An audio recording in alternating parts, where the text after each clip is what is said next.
Hello everyone and welcome to Behind the Movies, the podcast. My name is Emerald and I'm your host. So Behind the Movies seeks to understand the thought process of those who work behind the scenes, their struggles and their experiences.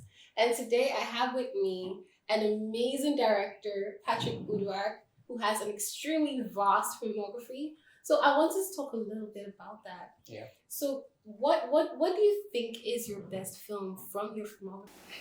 My best film? I don't think I've made that yet. Honestly, I don't think I've made my best film yet, but I do have a number of favorites. And right off the bat, my very first feature-length film, Just Not. It's been the same dome for the past 21 years. We were born here, we are growing up here, and we'll die here if we do not do something. You get Male now. Some of us no get. Nothing changes here. You and I know, see this town a man no man. Who I sabi? You sabi God. Prostitutes don't have a day job. Me, I do. So, and it don't matter. For here, anybody will not get work. They work for oil and gas. Serious? Yes. What sector? Downstream.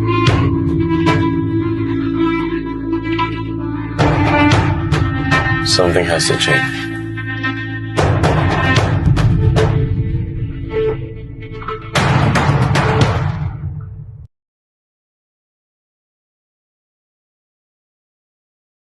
I'm still proud of that film, any day, anytime, because that for me was the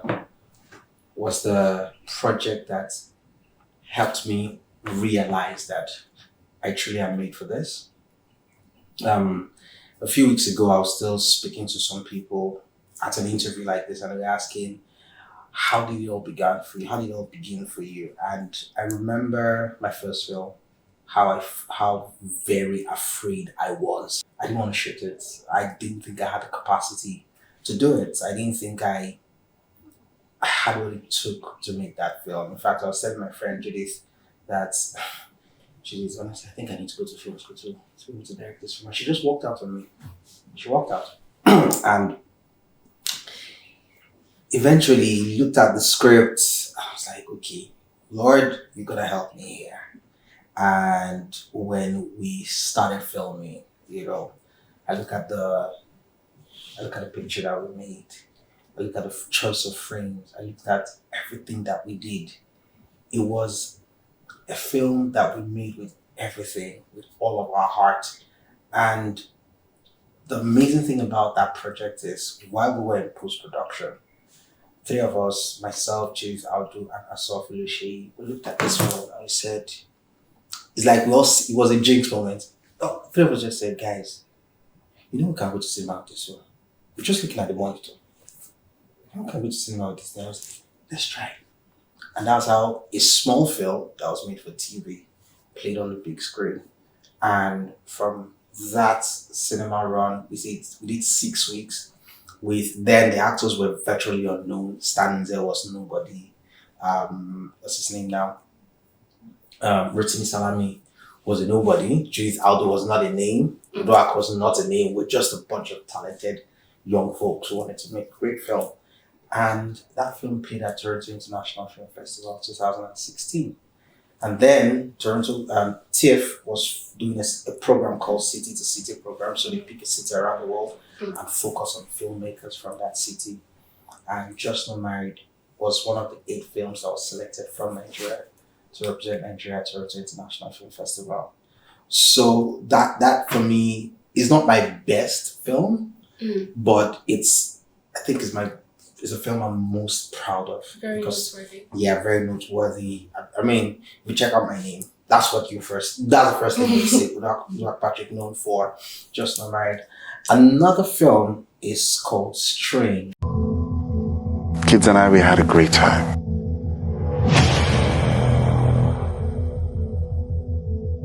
I could have sworn that they liked my painting and they were going to put it up for display. Do you want to follow me the way you're looking at him? Hi, my name is... Ebere Zeji! You have an emergency. Come out. No, sister, please come to the courtyard. For a child to have the sickle cell disease, both parents should have one SG. When will all of this be over? When will we get our lives back? I can't seem to say anything right these days. Of course you can. After all, you're the one providing for all of us in this house. Your father has decided to let bygones be bygones. Mommy, I should be the one letting bygones be bygones. Somto worries that his best friend will die, and that is not the right situation for a child. Things will change a lot for your family, especially for Ekene. I don't want to lose my son.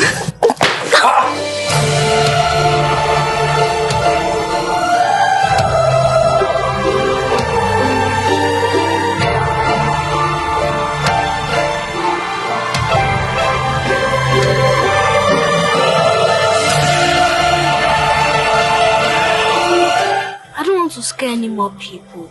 I'm worried I might have an episode in front of the assembly. If you lose hope, your family will lose hope.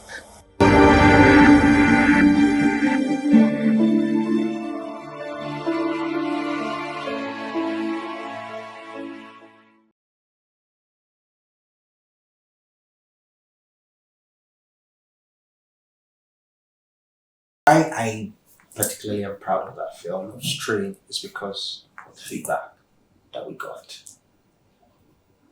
When it released on Netflix, globally, my DM from Southern American countries, from the islands that's Trinidad and Tobago, Fiji Islands and all of that, they were sending me messages. And the messages were coming from sickle cell warriors.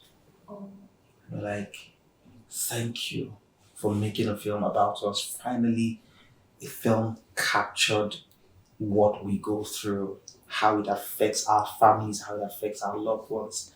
And also we got a thumbs up from Nigerian Medical Twitter because for the first time we had our Doctor act. Our Doctor played a very pivotal role on the film. He was very, very excited about it.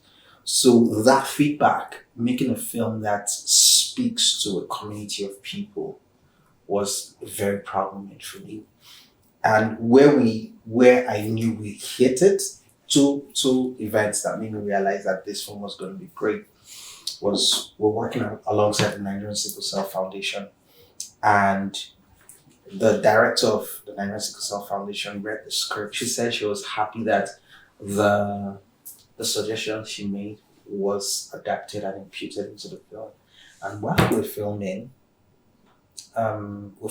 in what's that place called now? Somewhere in Ogun State, just along the Ibadan Expressway. The lady walked into the house that we're filming. She was their neighbor, and she said, "How's people doing?" I said, "What's the film?" I said, "What's the film about?" I said, "I said it's about sickle cell." Her face just changed. I said, "Could you tell me about it?" I was like telling her what we're doing, how we're telling the story, and all of that. She was just shaking her head. I said, "Thank you for making this film." I was like, "Why?" I said, "Because I'm a sickle cell warrior." I'm like, "Whoa." And she began to pour out her experiences. And for her, she was not even SS. I'm not her genotype is that kind of mutation called SC. Oh. Yeah. It's working on a film like that, I realized that genotypes have mutated.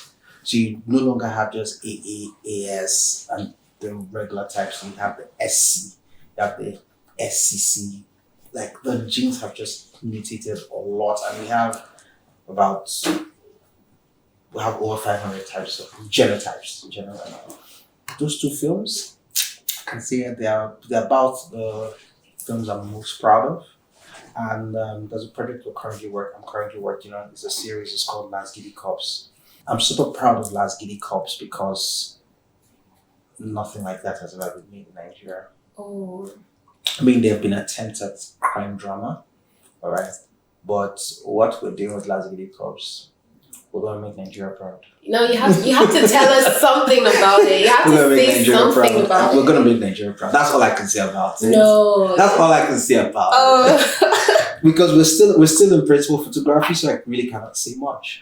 But definitely, when it comes out, when you guys see it, you will be proud to be in Nigeria. We're making Nigeria look really cool and make Nigeria look really good. I mean, yes, I actually really expect that from you, because one thing I know, when an intimate name comes up in the conversation, you just know that he's gonna do justice to this film. Especially because like you're a really, I see you as a really artistic director. I've worked with you 2 times, and those 2 times that I worked with you, you could see how you brought the best out of an actor. Yeah.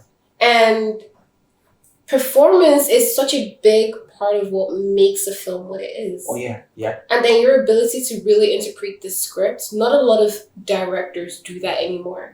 So you actually really sit down and take your time with the script and then interpret it. And then you try your possible best to ensure that everybody on the in the crew also is aware of your vision and how to do it. Yeah, it's very important. It's very important that the entire production team understands what the heart of the story is. If not, we just keep making mistakes, and what you'll find eventually is a potpourri of different ideas that is not cohesive, it's not coherent, it's not clear. All right. Yes, it takes a village to make a film, but when we're headed in the same direction, we all arrive there, and the audience gets to enjoy the magic that we've created. And it really brings me to want to understand your thought process when you accept the script and you want to start creating something out of it.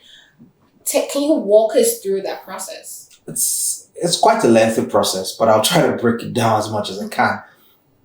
First things for me is, what's the heart of the story? All right. I'm fascinated by life, right? The creation of life, the end of life, and everything in between. How a fetus is formed in the womb is mind-blowing. How, the sperm is blood, but not red blood, it's white blood. How that sperm fertilizes an egg, that egg becomes hard and transports itself into the womb of a woman, right through the fallopian tube, and when it gets there, in few weeks, what's the first thing you hear? The flutter of the heartbeat. And from that heartbeat, things begin to form around it. Muscle, sinews, hair, skin, nails, dentition, all of those things form around that thing, but it starts with what? The flutter of the heartbeat. So for me, it's very important I get that flutter. What is it that makes that story beat? What is it that makes that story special? What is it that makes that story deserving, right, to be told? That's very important for me. If I'm not able to get that, I try to find it. That's when I go back to the producer or whoever has a project and say, it's good, but something is missing. Something is missing. I will suggest a rewrite. I give ideas. Sometimes the themes and the thoughts of the films are just scattered everywhere. I try to bring it together. Until that happens, I'm not able to make that film. And I can say this confidently because I just don't accept a script. Every script I have directed, by the time I'm reading it, right, I'm always opening the eyes of the producer or the creator of the film to see there's something that is missing. Like, so if we don't have the opportunity to rewrite, we'll try to make adjustments on set or while we're filming, which is really not a good thing. Really not a good thing. We should always give time to, to be able to, make corrections and adjustments as we ought to. So for me, that's the first thing. Find that beating heart. Once I'm able to find that, then I work my way backwards. Work with the costume department, work with the makeup, hair, to say, okay, with these characters, right? Because like I said, I'm fascinated by life. Because what we do is a mirror of life, is a reflection of what we see. And I always want the audience to see the characters as people they can relate to. So I just don't want a character to just be in the film. right? Just be in the film. That person has a name, has a career, has a life, whether they have siblings or not. But that person does really exist. Yes. If you look at it, that's a living being. That's a living being. Yeah. And that person is existing in that world. And for that person to exist in that world, you've got to be conscious of everything around the person. All right? You just don't give someone hair because, she's supposed to be fashionable. Right. All right? What's her story? At what point does she become fashionable in her life?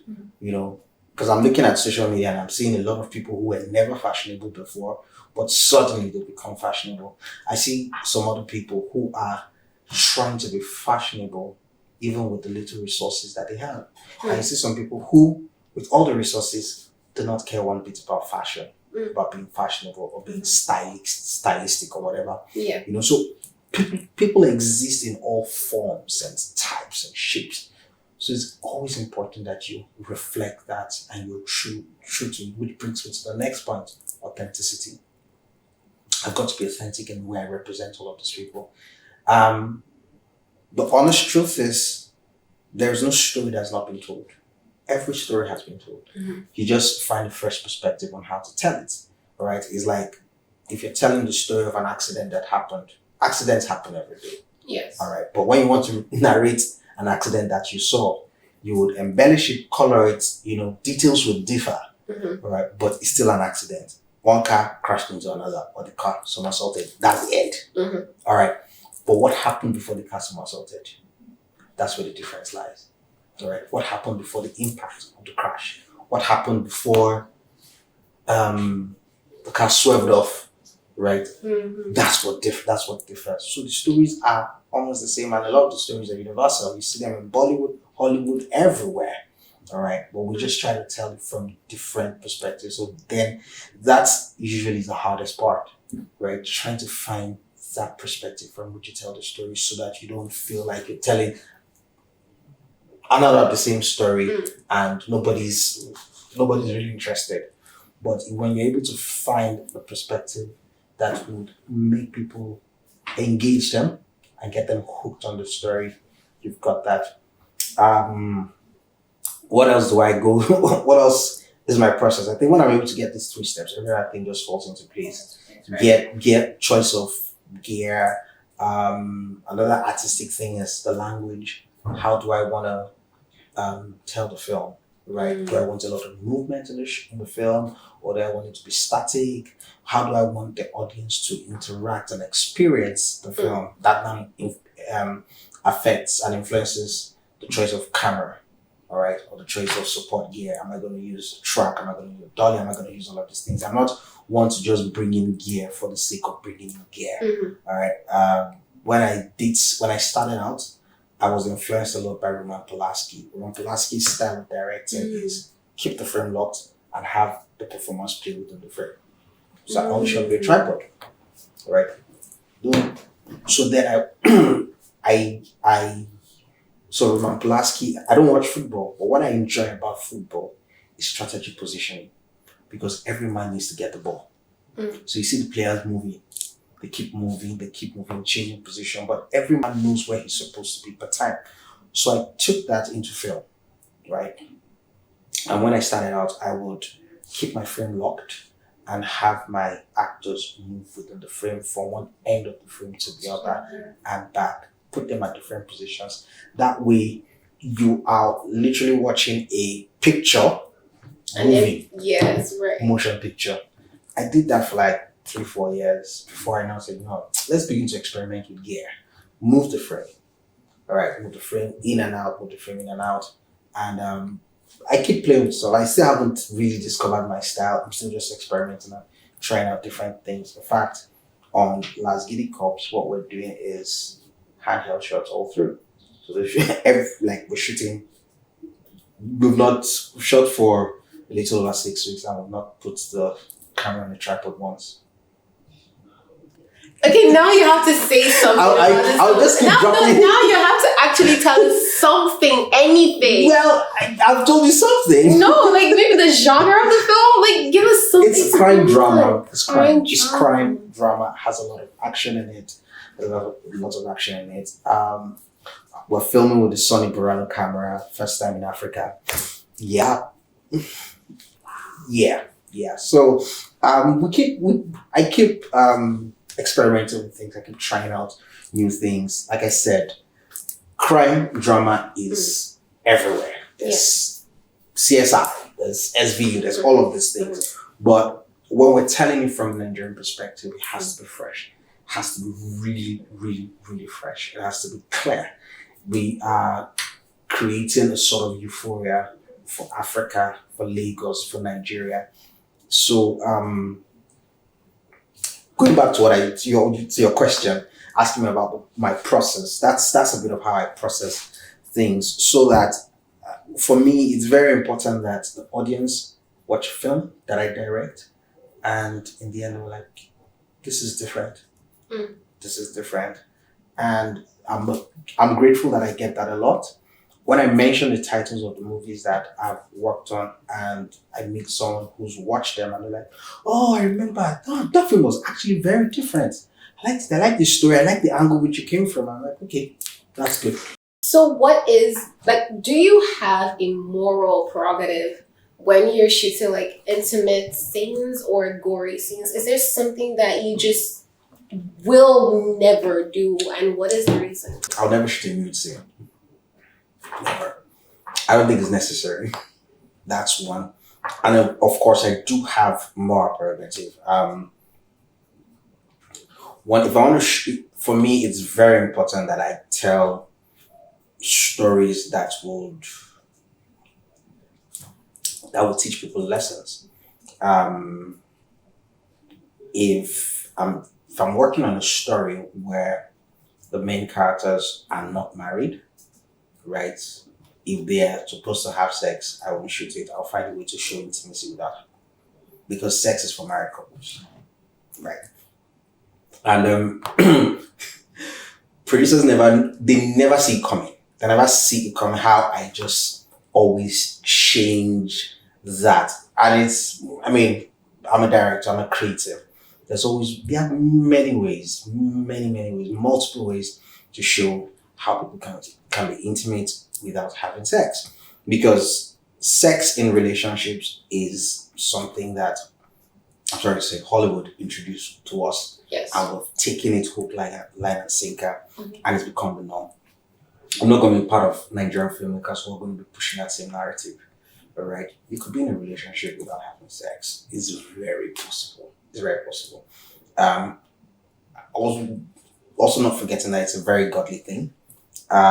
So we'll find creative ways to show all of that. But if they are married, yes, we'll show them having sex. But then again, sex is also supposed to be a private thing between married couples. So we're sure that it is filmed in the most decent way possible. I've had cases where the writer or the producer was insistent. And I said, you know what? Direct it however you want to direct it, whatever you want to see, you see. But then again, the mind is very active, right? Yeah. Our mind is very, very active. You don't need to show the whole thing. You can show a little and everybody would get the idea, all right? You don't have to literally go pornographic or something like that. And yes, that's how I do it. And how do you put pieces of yourself in your movies? Like, how do you do it that people look at a film and go, "That's a Patrick Uduak film"? There are a lot of things I hold dear, right? A lot of things I hold dear. One of which, if it's a story that has to do with marriage, right? I don't believe in the option of divorce, except it's in a case of threat to life, right? So if it's a story about marriage, I ensure that the things that I believe about marriage are infused into the film. If it's a film about whatever the film is about, whatever the theme is about, what I believe, the morals I hold there, the things that I honestly, truly believe, I will insert it somewhere there. Now, it's only people who know me and know what I stand for that will see that. But in the end, what I'm always after is that the audience will learn a lesson from that picture. It's very important for me to have, also I wanted to mention Amaka Egbe. Yes, Amaka Egbe, blessed memory, always says this to us, that film ultimately should educate, right? Or film should ultimately entertain. Whichever way, I can entertain you, but I will educate you in the process, right? And I solely believe that. I totally believe that. A lot of the things that we know about America, right, about the United States of America, about CIA, is that we learned from novels or from watching films, right? Some of them not true. When you travel out, you eventually realize that a lot of these things are not true. They are not true. But they gave us this idea, right? They gave us this idea and they made it very clear. One of which I'm not afraid to say this one. They made us think that Americans shower every 2 seconds. But in reality, the average American doesn't like to have a bath. Honestly, yeah. You just see someone come back from work and go in and take a shower. We shower more than Americans do. Because when they think of the cost of water, power and everything, they would behave themselves. So I'm like, yeah, as a Nigerian filmmaker, I should push the narratives about my country and always ensure that my country is in good light. Another thing I'm very, very passionate about is ensuring that Nigeria is represented well. Anything that would make a mess of who we are as a people, I don't subscribe to it. Anything that is unpatriotic, I will not be party to it. I always ensure that Nigeria is put in a good light. Yes, we can talk about the issues that affect us as a people, all right? But I won't make it the core theme of a project that I'm working on. I have a script where, they were talking about strike in schools. I told the writer, yes, I agree that we have strikes in school, but what's the solution? Can we use this film to proffer solutions? I was like, yeah, can we use this film to proffer solutions? Then he did some research and he found out that the reason why ASU keeps going on strike is because there are reforms that are not being implemented. That is why they keep going on strike. So I said, how about we use this film, right? Make the person, give that voice to someone to say, there are reforms sitting in the National Assembly that just needs implementation. If those things are implemented, ASU will stop going on strike. And you're like, yeah. When he eventually saw reason, that's it. Let's put it out there because it's something that when the Nigerian Film and Video Censors Board sees, they will not flag it. They'll be like, yes, this is pushing a national agenda. Do you understand? This is for the good of everyone. So that film will pass, it will be censored. In fact, for that singular reason, they'll give it a general viewing.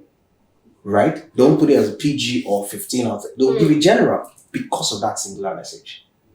Right? Because of that singular message. So it's very important that for us as filmmakers to ensure that we are pushing certain narratives that will put Nigeria in a good light. Right?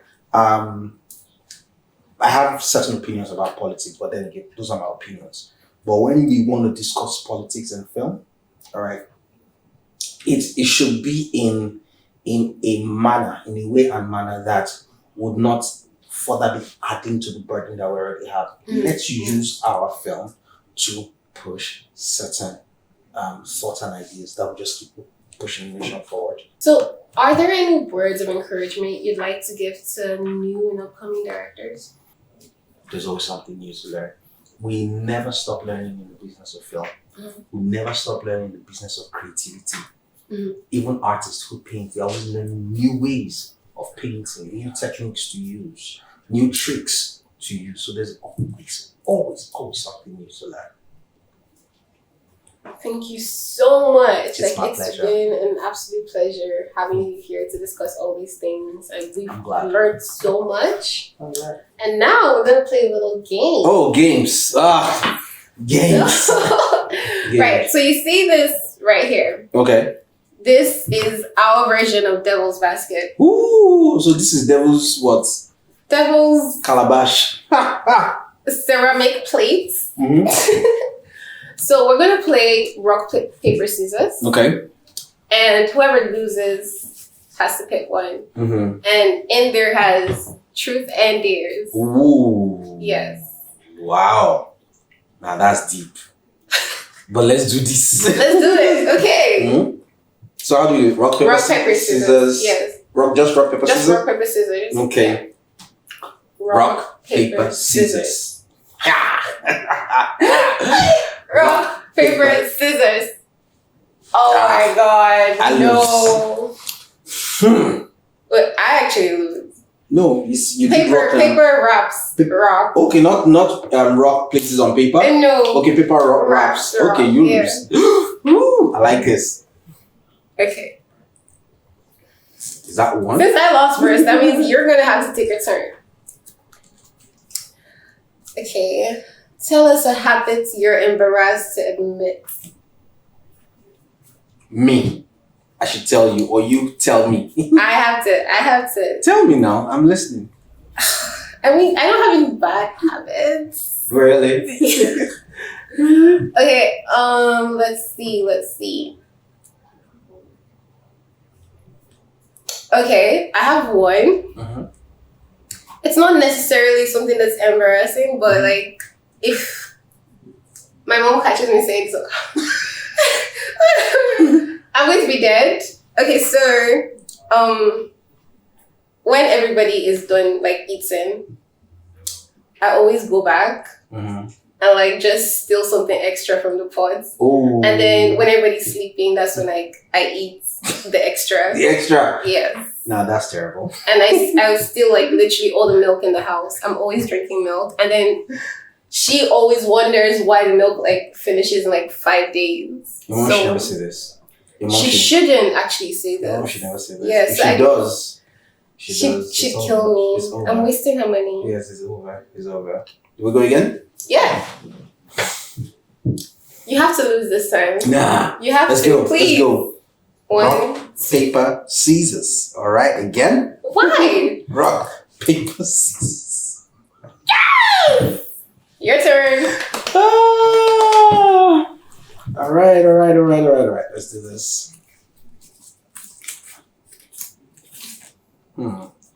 What's something you've always wanted to try but have been too scared to?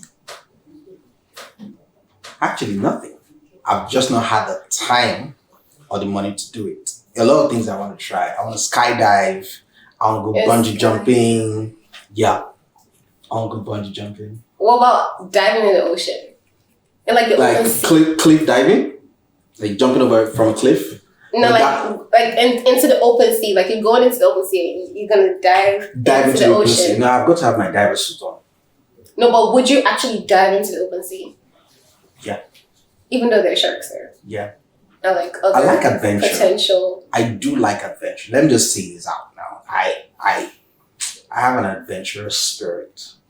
I feel like if you were in a horror movie, if you're a character in a horror movie, you're probably not survive till the end of the movie. I don't get horror films. Like, I just understand that, yeah, for sake of drama and suspense, they are written so terribly. But the truth of the matter is,